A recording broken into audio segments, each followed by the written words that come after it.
Welcome to my channel. Today the topic is what the inversion of the yield curve is telling us.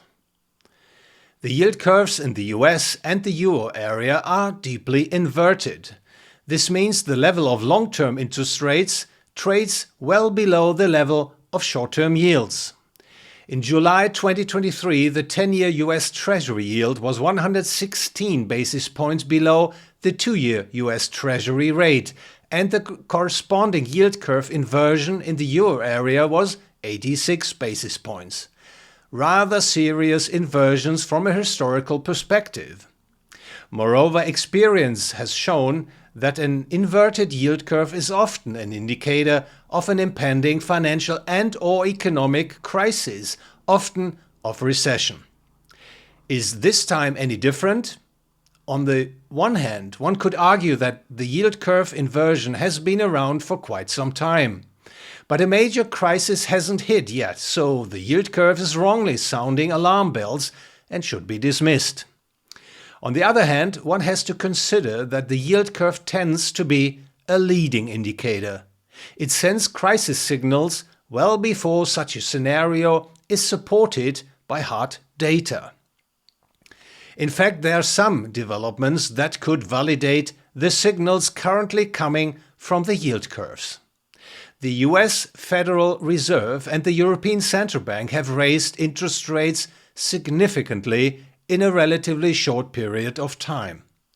The increase in credit and capital costs will likely curb consumption and investment. However, it will take some time for the full effect to be felt as monetary policy measures become noticeable with a time delay. In addition, banks in particular will feel the inversion of the yield curve, which is rather unfavorable for their lending business. They can no longer make money from maturity transformation. This in turn increases the cost of bank credit and reduces banks' willingness to take on riskier assets.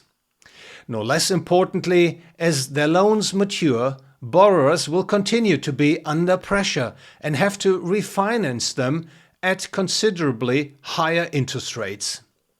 When borrowers decide to repay their loans, the outstanding credit and money supply shrinks, absorbing market liquidity and putting downward pressure on asset prices. All these considerations cannot be dismissed lightly, as we can already observe that the growth rates of bank credit aggregates in the US and the Euro area, the main source of monetary expansion in the respective economies, have slowed noticeably in recent months, indicating the credit cycle has already begun its downward trend. That said, the signals from the yield curves certainly deserve significant attention from investors, not least because there seems to be a fairly clear correlation between the shape of the yield curve and the price of gold. As can be shown, changes in gold prices were negatively associated with the shape of the yield curve.